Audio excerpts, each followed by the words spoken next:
Stay with me, because what fell onto that courtroom floor wasn't just paper. It was a map to everything he tried to hide. The sound wasn't loud, not really, but in that silent courtroom it carried like something heavier, sharper, final. Emily Carter didn't flinch when the folder slipped from her trembling fingers. She didn't look down either, not yet, because across the polished wooden floor, Richard Lawson was already smiling, the kind of calm, practiced smile that had built his empire and quietly erased hers. And beside him, Vanessa Blake tilted her head just enough to whisper something that made the front row off. Observers exchanged glances. 3 months ago, Emily would have folded under that look, under that whisper, under the weight of being reduced to a footnote in her own life. But today something had shifted, something small and invisible that hadn't existed before 48 hours ago, when an unmarked envelope arrived at her apartment door. No return address, no explanation, just her name written in precise, deliberate ink. The kind of handwriting that doesn't ask for attention but demands it. She hadn't opened it right away. She'd let it sit on her kitchen counter next to a chipped ceramic mug, staring at it while the hum of the refrigerator filled the silence, as if whatever was inside might change everything the moment she looked. And in a way it did. Back in the courtroom, the judge's gavel hadn't even struck yet, but the tension was already thick enough to feel like the air before a storm that everyone senses but no one acknowledges. The fluorescent lights above casting a pale, unforgiving glow that made every expression sharper, every movement deliberate, every lie easier to spot if you knew where to look. Richard adjusted his cufflinks as if this were just another meeting, another deal to close, another problem to solve with the right words and the right pressure. His navy suit perfectly tailored, his posture relaxed, untouchable, and for a second it almost worked. For a second the room leaned toward him, toward power, toward certainty, until Emily finally looked down. The folder had opened just enough for a single page to slide free, a clean white sheet marked with lines, coordinates, and small red dots that seemed random at first glance but felt anything but random. Not to her, not anymore, because she had spent the last 2 nights staring at that same pattern until her eyes burned, tracing those lines with shaking fingers, realizing piece by piece that this wasn't just a map. It was a story, a record, a blueprint of something buried so deep it was never meant to be found. Your Honor, Richard's voice cut smoothly through the silence, confident, measured, practiced. We're prepared to proceed. And there it was again, that certainty, that quiet assumption that this day would end the way all his days did, with control intact and consequences neatly avoided. Emily straightened slowly, her hand hovering just above the page.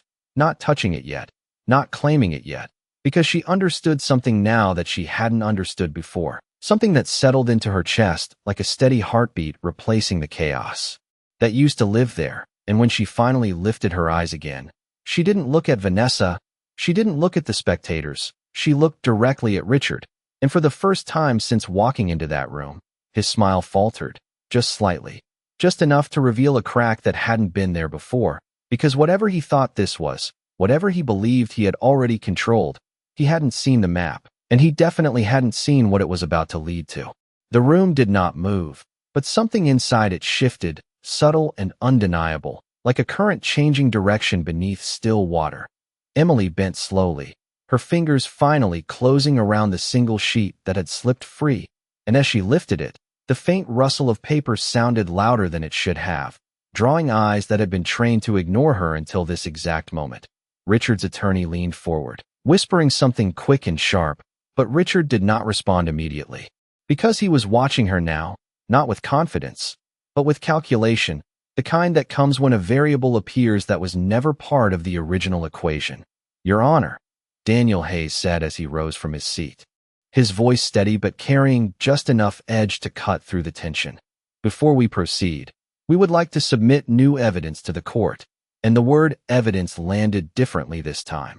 Heavier, more deliberate, causing a quiet ripple across the gallery where observers leaned in, sensing that whatever was about to happen did not fit the script they had expected.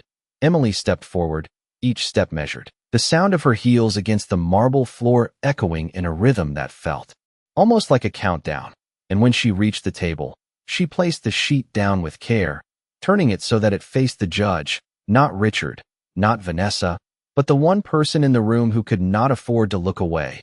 The judge adjusted his glasses, his expression neutral, practiced, but his eyes lingered a fraction longer than usual on the page, tracing the lines, the coordinates, the pattern that seemed abstract until it was not. "Can you explain what this is?" he asked, his voice even.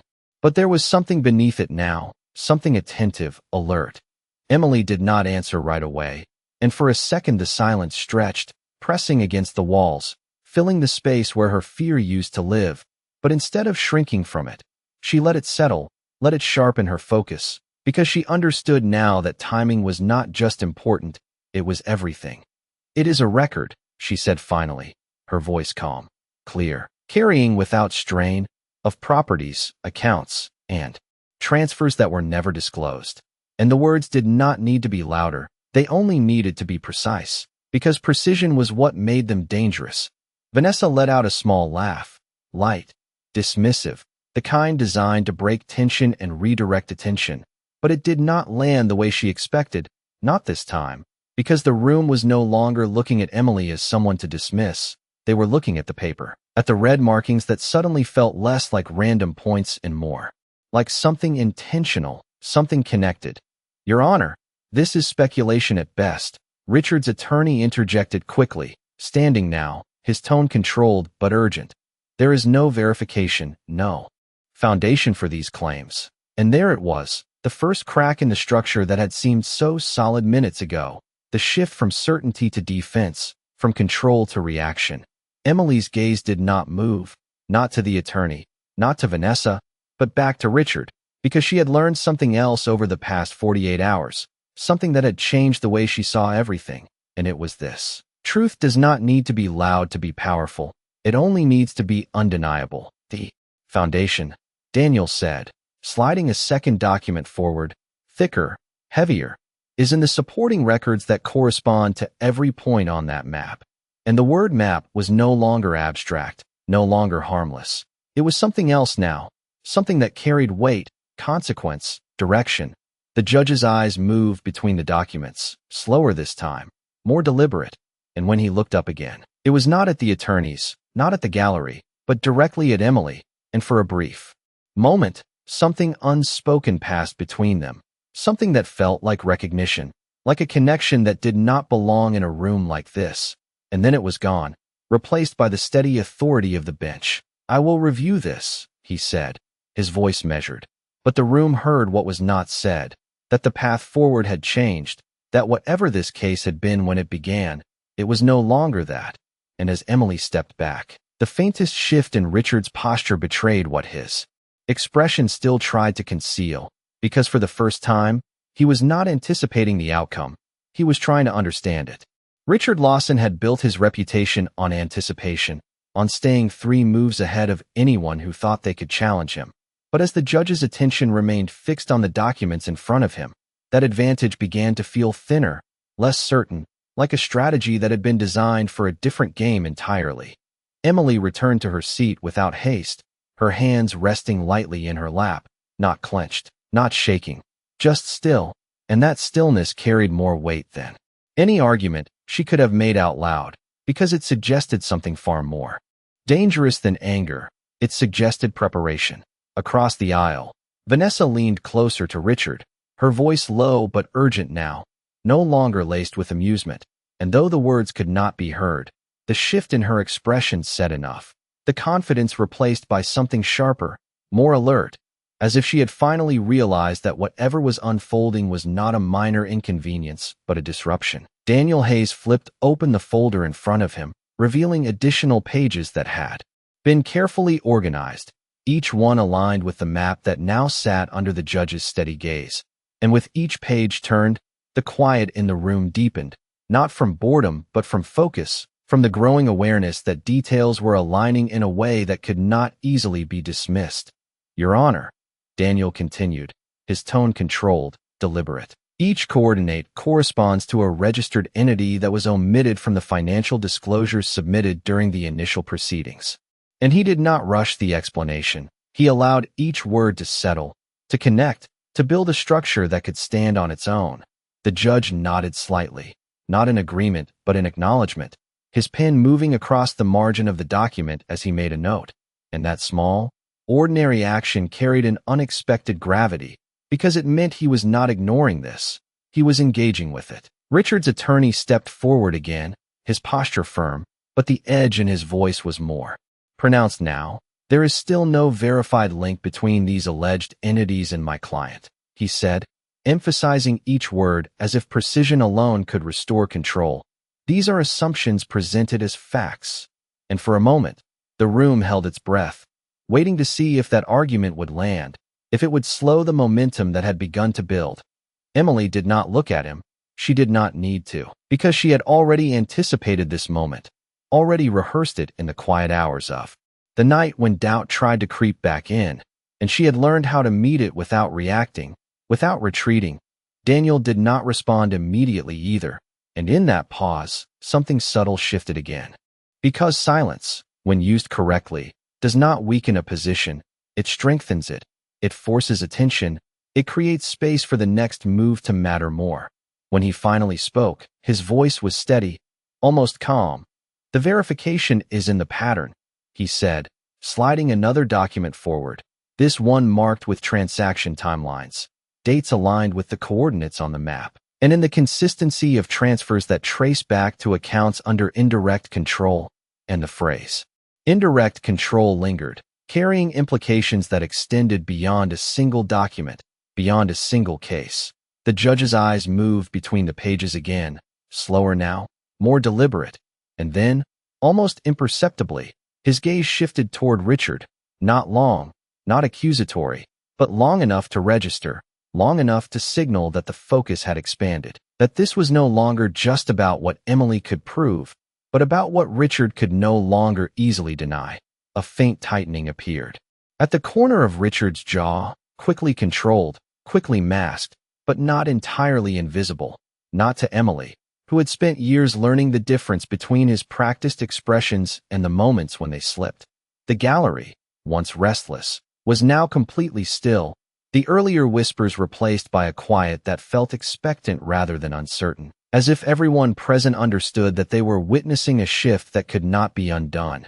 Emily allowed herself a single breath, slow and measured, not as relief, but as recognition, because she could feel it now, the exact point where the narrative had begun to turn, where the version of events that had once defined her was being replaced by something else, something grounded not in perception, but in evidence. And for the first time since she had stepped into that room, she was not waiting for what would happen next, she was shaping it.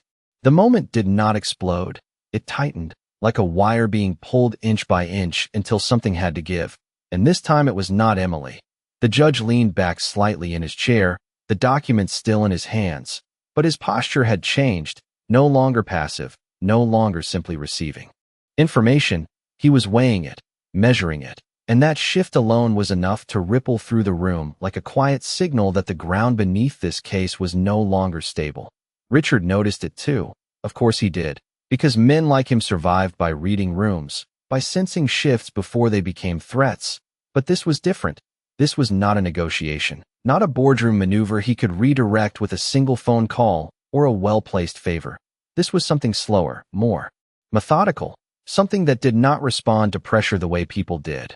Your Honor, Richard said, standing now before his attorney could speak again, his voice still controlled but carrying a sharper edge. With all due respect, this is becoming a distraction from the matter at hand.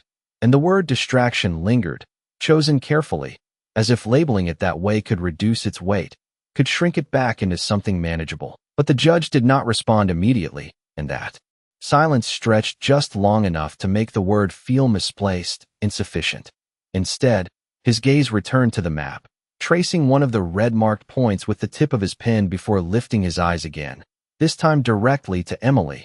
And there it was again, that flicker of something unspoken, something that did not belong to legal procedure. Something that felt almost personal before it was quickly hidden behind the neutrality expected of the bench.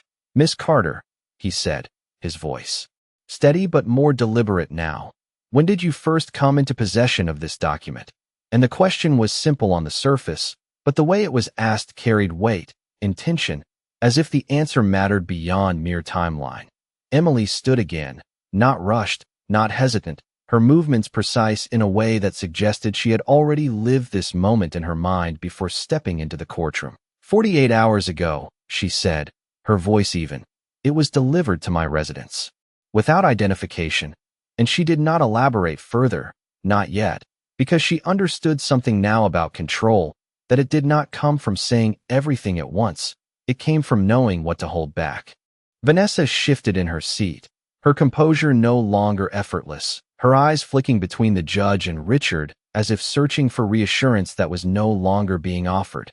And prior to that, the judge continued, his gaze still fixed on Emily. You had no knowledge of these entities. And again, the question was straightforward, but the attention behind it was not. It was focused, intent, as if each answer was fitting into something larger that only he could fully see. No, Your Honor, Emily replied, and for the first time, there was the slightest trace of something beneath her calm, not fear, not uncertainty, but recognition, because she could feel it now, the direction this was moving, the path that had been hidden beginning to reveal itself step by step. Daniel did not interrupt, he did not rush to fill the space, because he understood the same thing, that this moment did not belong to argument. It belonged to unfolding. Richard's attorney attempted to step in again, his voice quick, insistent. Your Honor, without verified sourcing, the origin of this document remains questionable at best. But even as he spoke, the urgency in his tone betrayed something he could not fully control. The awareness that the structure they had relied on was no longer holding as firmly as it had minutes ago. The judge finally turned his attention to him, but only briefly, a glance that acknowledged the statement without granting it dominance, before returning once more to the documents, to the map, to the pattern that had shifted the entire room. I am aware of the concern, he said calmly, and I will take it into consideration. And the words were measured, neutral, but the order of attention told a different story, one that could not be easily rewritten. Emily exhaled slowly, not visibly, not dramatically, but enough to steady herself, because this was the moment she had not been able to predict completely, the moment where something beyond her preparation had entered the equation, something tied not just to the evidence, but to the way it was being received. And as the judge's pen returned to the page, marking something only he could see, Emily realized that the map had done more than introduce doubt. It had opened a door, and whatever lay behind it was no longer under Richard's control. It happened in a fraction of a second, not loud, not dramatic, but undeniable, the kind of shift that only people paying close attention would notice. And in that courtroom, everyone was paying attention now. The judge's pen stopped moving, hovering just above the paper as if he had reached a point where the next mark required more than routine consideration. And when he finally placed it down, it was not on the document in front of him, but beside it. A small gesture that signaled something had changed in his process. Something had moved from review to recognition. Richard saw it immediately, and this time he did not hide it fast enough. A flicker of tension crossing his face before he straightened his posture again. As if posture alone could restore the balance he felt slipping. Emily remained still, but inside, she felt the exact moment the current turned. The subtle confirmation that what she had been given was not random, not coincidence, but intentional, designed, and more importantly, understood by someone else in the room. Miss Carter, the judge said again, his voice lower now, more measured, as if each word carried weight beyond its surface meaning. This document, the structure, the annotations, the way these entities are connected. He paused, just long enough for the room to lean in without realizing it. This is not something easily assembled in 48 hours, and there it was. The first open acknowledgement that the map was not just evidence, it was expertise. Daniel glanced briefly at Emily, not to guide her, but to confirm that she understood what was happening, that the moment they had anticipated was arriving, just not in the way they had originally planned. Emily met the judge's gaze, and for the first time, she allowed a fraction of truth to surface, not all of it, not yet, but enough to move the next piece into place. I did not create it, she said simply, and simplicity, in that moment, carried more force than explanation. Vanessa shifted again, more noticeably now, her earlier composure replaced by something restless, her eyes darting toward Richard as if waiting for him to reclaim control, to say something that would reset the narrative. But Richard did not speak, not immediately, because for the first time, he was no longer certain which direction control lay. The attorney stepped forward once more, urgency now impossible to disguise. Your Honor, regardless of presentation, the origin of this material remains unverified, and without that verification, it should not influence the proceedings. And the argument was technically sound, structured, familiar, but it no longer carried the same authority it had minutes ago, because the room had already begun to see beyond structure, beyond presentation, into something deeper. The judge turned his head slightly, not toward the attorney, but toward the map again, his fingers resting lightly against the edge of the paper. And then, almost imperceptibly, he traced one of the lines with his fingertip, not as a judge reviewing evidence, but as someone recognizing a pattern they had seen before. Emily noticed it, and the realization hit her not as a shock, but as a quiet certainty settling into place, the kind that does not demand attention because it does not need to. It simply exists. Miss Carter, the judge continued, his voice steady but carrying something new beneath it, something personal, something precise. Do you know who prepared this? And the question was different now, no longer procedural, no longer routine. It was direct, intentional, and the entire room felt it, the shift from what is this to who made this. Emily's breath slowed, not from fear, but from clarity, because this was the moment the unknown became a choice, the moment where revealing the next piece would change everything, not just for Richard, but for her as well. She did not look at Vanessa. She did not look at the gallery. She looked only at the judge, because she understood now that whatever connection existed here, whatever recognition had passed between them, it was not accidental. No, Your Honor, she answered, her voice calm, controlled, but carrying just enough weight to signal that the answer was not as simple as it sounded. But I believe you might.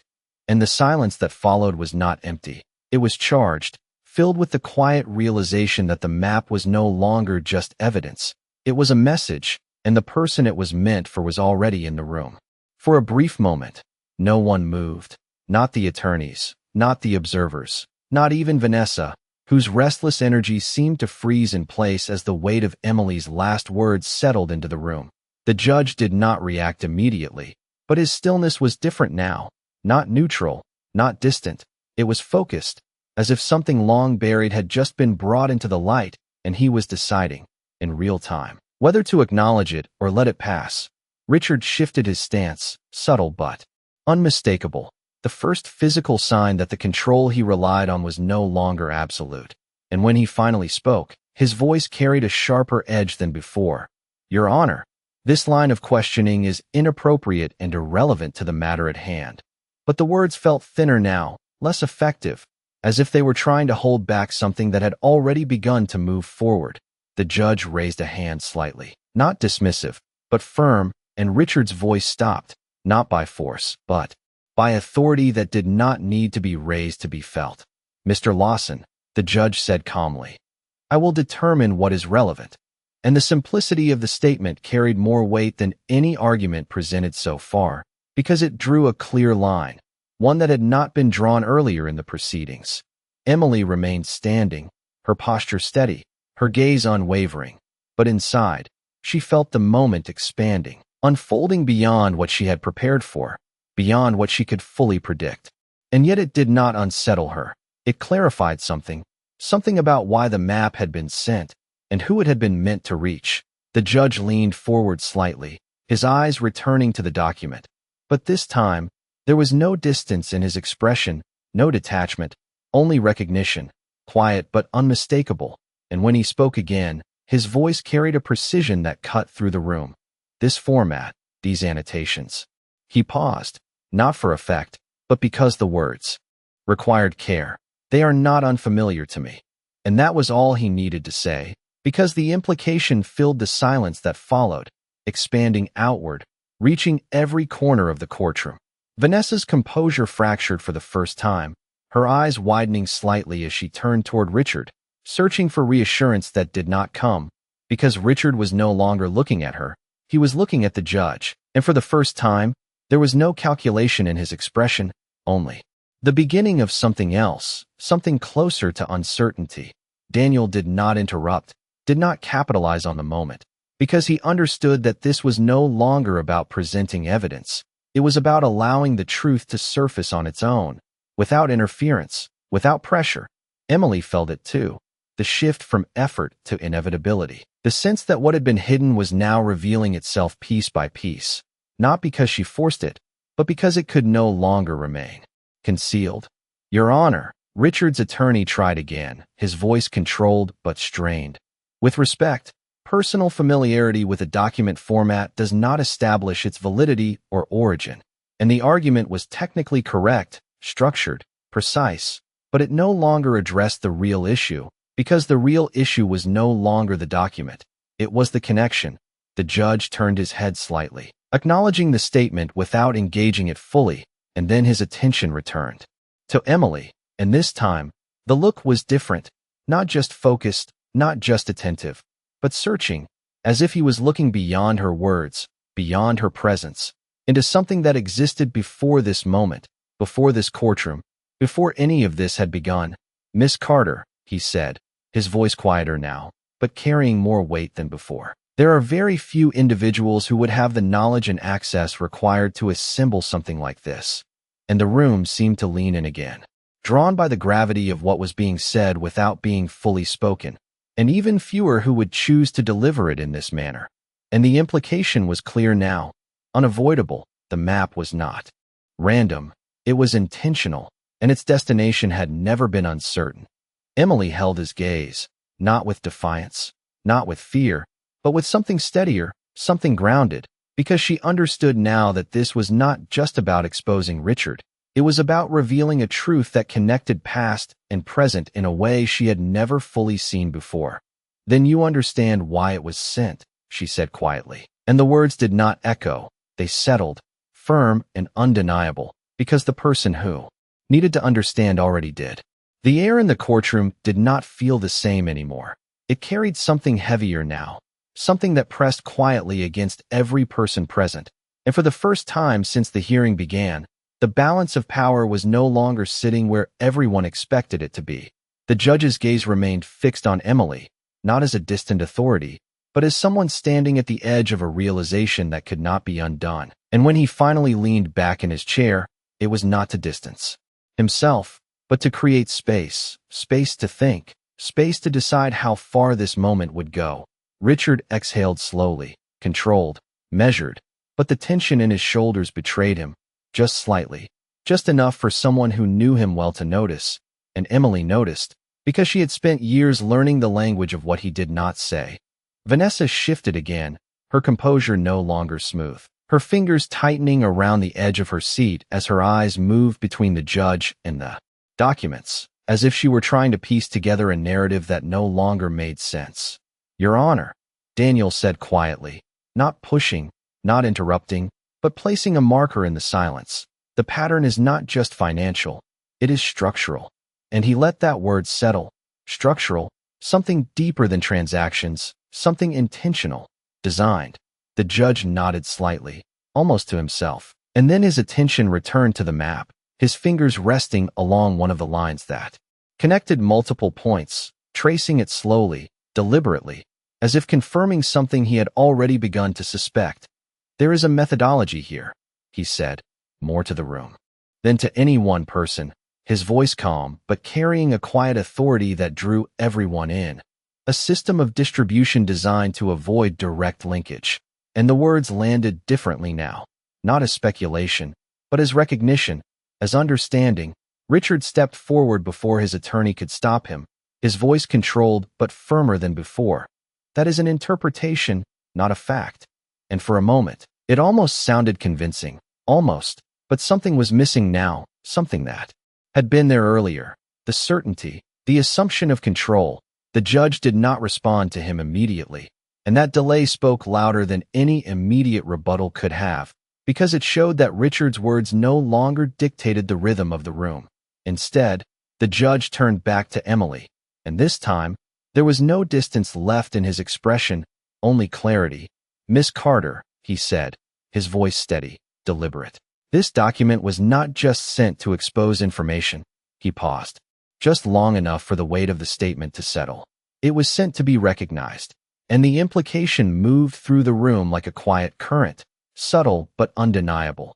Emily felt it fully now, the connection she had sensed from the moment the envelope arrived, the reason it had come to her, the reason it had led here, and for the first time, she understood her role not just as the one presenting the truth, but as the one carrying it to the person who needed to see it. She did not rush her response. She did not fill the silence unnecessarily, because she understood now that silence, when held correctly, had power of its own. "Yes, Your Honor," she said finally, her voice calm, grounded. "That is exactly what I believe." And the words did not challenge, they confirmed. They aligned with something already forming in the judge's mind.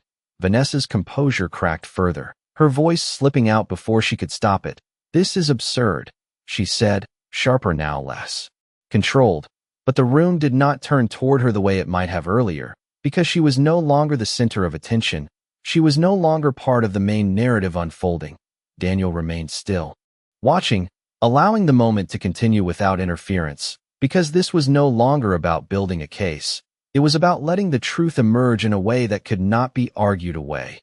The judge's hand moved again, not to write, but to turn the page, revealing more of the map, more of the connections, and as he studied it, the final piece seemed to settle into place, not with noise, not with drama, but with certainty. When he looked up again, it was no longer as someone evaluating evidence, it was as someone who had recognized something they could not ignore, and in that recognition, the entire direction of the room shifted once more, because whatever this map was, it had found its destination, and the person who understood it best was already sitting on the bench.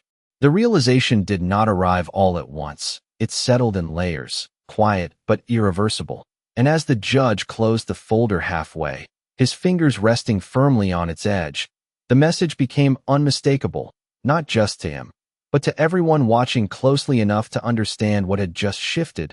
This was no longer a question of whether the information mattered. It was a question of how far its implications would reach, and that difference changed everything.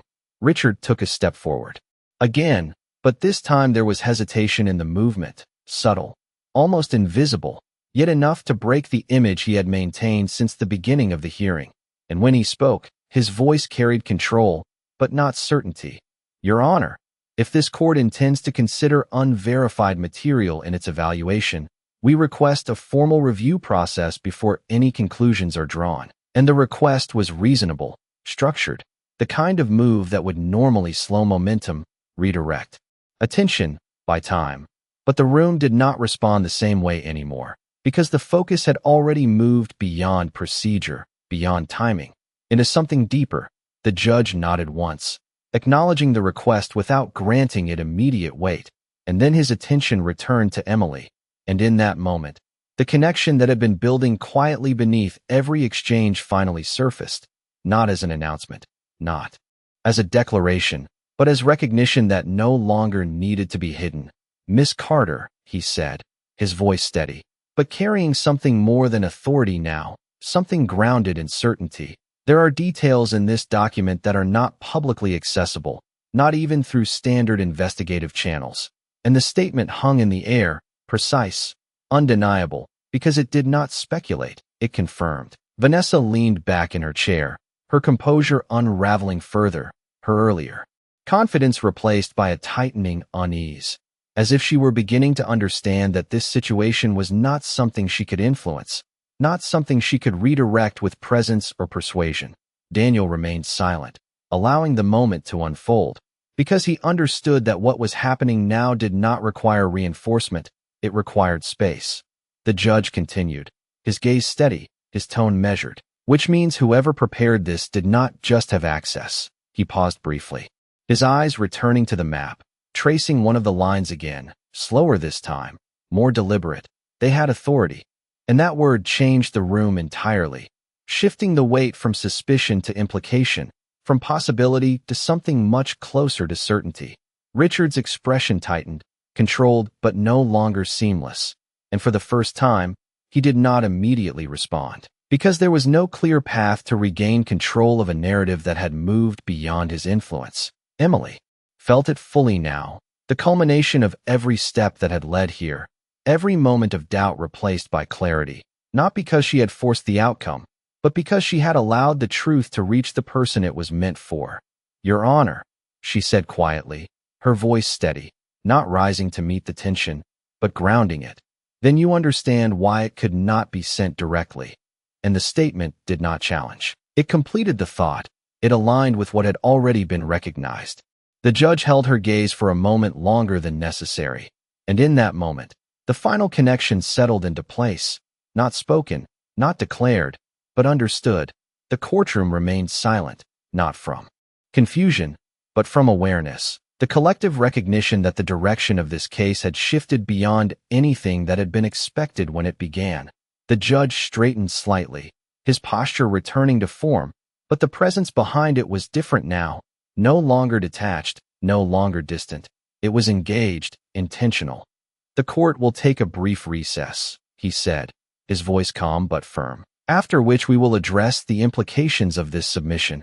And with that, the structure of the hearing paused. But the tension did not release. It held, suspended, because everyone in that room understood that whatever came next would not be a continuation of what had come before. It would be something else entirely, something shaped not by assumption, but by truth that had finally found its way into the open. When the judge returned, the room rose automatically, the quiet scrape of chairs against polished floors sounding sharper than before, as if even the smallest movement now carried weight. And when everyone sat again, the silence that followed was no longer tense in the same way. It was settled, expectant, like the moment just before a final decision is spoken aloud. The folder rested in front of the judge, closed now, his hand placed lightly on top of it, not as a barrier, but as a signal that what needed to be seen had already been seen. And when he looked up, his gaze did not move across the room. It went directly to Emily, not with distance, not with formality alone, but with something quieter, something resolute. Richard remained standing, though no one had asked him to, his posture still composed. But the control he had relied on was no longer complete. It showed in the way he held his shoulders, in the slight pause before he spoke. "Your Honor, we trust the court will proceed, based on verifiable facts and established disclosures." And the statement was carefully constructed, familiar, but it no longer carried the same authority it had at the beginning of the hearing, because the room had already moved past the version of reality it was trying to preserve. The judge acknowledged the statement with a small nod, not dismissing it, but not centering it either, and then his attention returned to the documents, his fingers lifting the top page once more, not to review, but to confirm, as if aligning the final pieces of something that had already taken shape in his mind. "The court has reviewed the submitted material," he said, his voice calm, steady, carrying through the room without strain. "And while questions remain regarding the origin, the structure and consistency of the information cannot be ignored." And the words did not rush. They settled, deliberate, marking a shift that could not be reversed. Vanessa's gaze dropped to the table in front of her, her earlier confidence gone entirely now, replaced by a stillness that felt less like control and more like realization, as if she were beginning to understand that this was not a situation she could influence, not one she could recover from through presence alone. Daniel remained composed, his expression unchanged, because he understood that this moment did not require reaction. It required completion. The judge continued, his tone unchanged but the meaning behind it unmistakable. "Accordingly, the court will order a formal investigation into the entities and transactions identified within this document." And that was the moment it became official, the quiet turning point where suspicion became process, where implication became action. Richard's expression held, controlled, but the certainty was gone now, replaced by calculation that no longer had a clear path forward, because the structure he had relied on was no longer sufficient to contain what had been revealed. Emily did not move, did not react outwardly, but inside, she felt the shift fully, not as triumph, not as relief, but as resolution, the sense that something long unsettled had finally reached its rightful place. The judge's gaze returned to her one final time, and though nothing more was said, The recognition remained, not spoken, not defined, but understood, a connection that had shaped this moment in ways no one else in the room could fully see. This hearing is adjourned pending further review. The judge concluded, his voice firm, final, and as the gavel came down, the sound echoed through the courtroom, not loud, but lasting, marking the end of what had been and the beginning of what would follow. Chairs moved. Voices began to rise again in low, uncertain tones, but Emily did not turn toward them. She did not look at Richard. She did not look at Vanessa, because she already knew that whatever they said, whatever they tried to rebuild, would no longer exist in the same way. She stepped forward once, then again, her path clear now in a way it had never been before. And as she walked toward the exit, the light from the hallway beyond the courtroom doors stretched across the floor, quiet, steady, waiting, and she did not hesitate. Not this time. Because some truths do not need to be declared to be understood, they only need to be seen. And once they are, nothing remains the same.